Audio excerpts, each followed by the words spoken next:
Hey UFC fans, what's up? Welcome to Watch List for UFC 205. I'm Megan Olivi, joined by Sean Shelby. UFC is making history on November 12th at Madison Square Garden, coming to New York State for the very first time. What does it mean that the Octagon has finally landed in that 50th state?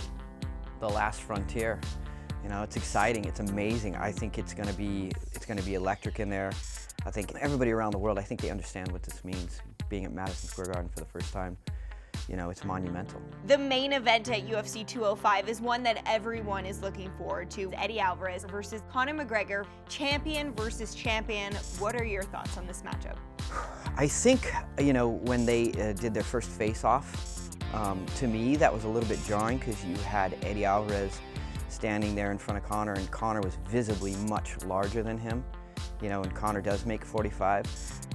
You know, Conor's got, I think, just a perfect frame for mixed martial arts, allows him to go up and down.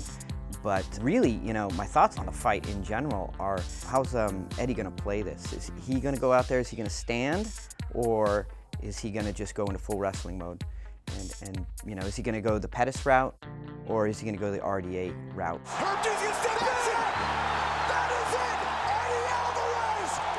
UFC lightweight champion, do you believe it? And I think it's a compelling match to me because of that. At UFC 189, we saw Conor versus Chad Mendes. We saw Conor getting taken down, but still able to handle himself off of his back. What do you think we will see if this fight does go the wrestling route from Conor McGregor and his defense as well as his wrestling offense? I don't know. That's what's so compelling about this. You know, is Conor's size and strength gonna make up for it? Obviously, on paper, Eddie's the much better wrestler. As far as jiu-jitsu goes now, I'm not sure. But, you know, if anybody's gonna end up on their back, it most likely, on paper, would be Conor. The co-main event at UFC 205 is also for a title. It is for the welterweight strap between the Chosen One and Wonder Boy. That's Tyron Woodley and Stephen Thompson. Stephen Thompson hasn't lost in a while. He's red hot right now. He's won 7 in a row. But Tyron Woodley just beat Robbie Lawler. Not just beat him and knocked him out, but he's also got this incredible wrestling background. What do you see from this matchup? Well, first of all, he's got to get out of the first round with the speed of Tyron. If he can do that, then he's got to avoid that takedown. What I find so amazing about him is that his ability to stop the takedown has gotten so much better, you know, over the years. You know, I think when he went up and he started training with Weidman, he just hit a completely different level.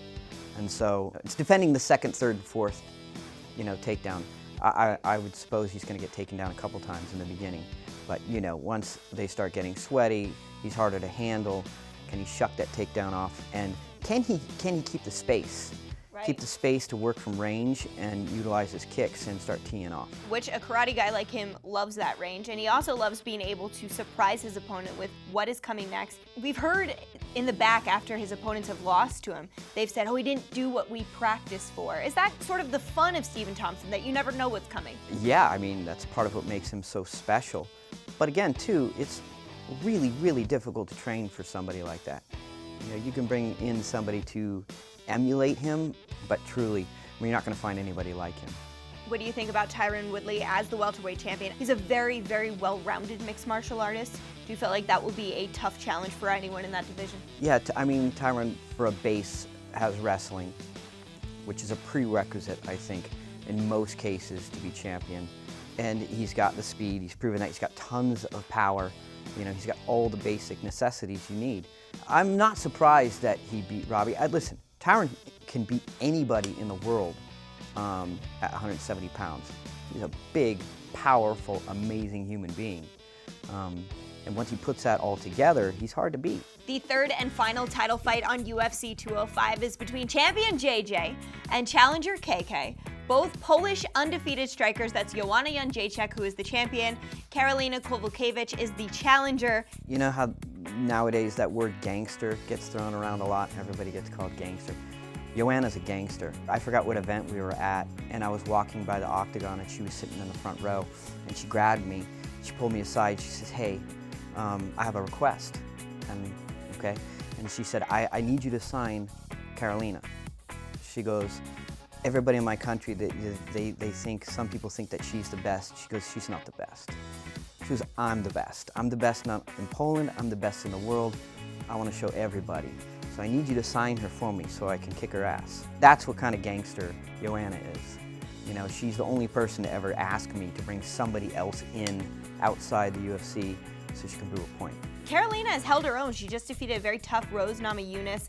What has her evolution, especially in the UFC, been like? You know, what's interesting about her, actually what's interesting about the both of them is they're both really slow starters. And so the first round, they just kind of get going. By the third round, I mean, they're hitting on all 8 cylinders and they're just throwing everything at their opponents. That's what makes this matchup so amazing. You know, you have to give the edge to Joanna.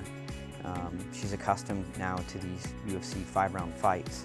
You know, interesting to note about this matchup is the fact that Joanna actually submitted Carolina when they fought in the amateurs in 2012. So she does hold this victory over her, which even though it was an amateur fight, you know does not sit well with Carolina. And I would be incredibly surprised if this ended by submission. The next matchup we're going to talk about is in the welterweight division, and this is really intriguing. This is between the Ultimate Fighter winner, Kelvin Gastelum, and weight class fence rider, Donald Cowboy Cerrone. This was one that kind of surprised me when it was announced. How did you guys decide this was the matchup to make? When Robbie couldn't fight and, you know, you're looking around, you know, who to match Donald up with, there weren't many choices, but I think no matter what, the right choice was Kelvin Gastelum. Style-wise, it's a really intriguing matchup. And, you know, Kelvin, in his short UFC career, I think he's one of the most underrated tough winners ever. I mean, everybody overlooked him during the season. Everybody overlooked him in the finals, and look what he's done in his short UFC career. I mean, he's already got a win over the former champ. He lost a split decision to the current champ. He's championship material all the way around. And, you know, I think that this is a fantastic fight for Cowboy. This is going to say a lot for Cowboy if he can get by Kelvin. I think it's a really good barometer for him. The next matchup at UFC 205 we're going to discuss is a little bit of an East Coast, West Coast rival. This one's in the featherweight division between Frankie Edgar and Jeremy Stephens. Frankie is going to be the hometown guy at Madison Square Garden.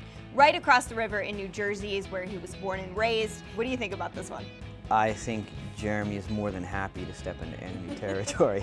That guy doesn't care. This is your classic speed versus power matchup. I don't think wrestling will play into it because Frankie's definitely the smaller guy in this fight. He's going to have a hard time taking him down. I'm not saying he can't. I think it's just going to be the precision of Frankie, head movement, moving in and out against just, I mean, a guy that just swings home runs every single time. And so can he catch Frankie, and can Jeremy find his chin? And if he does, will Frankie stay standing? All right, the final fight we're going to discuss today is between Khabib Nurmagomedov and Michael Johnson in the lightweight division. This is going to be bananas. This was actually the final fight added to UFC 205. Is this a fun matchup for you? It's a really fun matchup. I think that this fight is actually kind of being overlooked in some sense. First of all, you have Khabib, who doesn't have to fight if he doesn't want to, and he's taking this fight. And you know, listen, I won't be surprised if Michael Johnson wins this fight at all, because one, Michael Johnson's a pretty good wrestler, and his hands are coming along. He's looking phenomenal. His last fight against Poirier, I mean, you just saw the speed and the power. And listen, Khabib, I think his weak point is his stand-up. And if Michael Johnson can keep it on his feet, you know, it could be real problems for Khabib. I'm just saying I see a recipe for Michael Johnson to realistically have a shot at winning against the #1 contender. That's it for this edition of Watch List. UFC 205 is live from Madison Square Garden on November 12th, making history as the Octagon touches down in New York City for the very first time. We will see you there.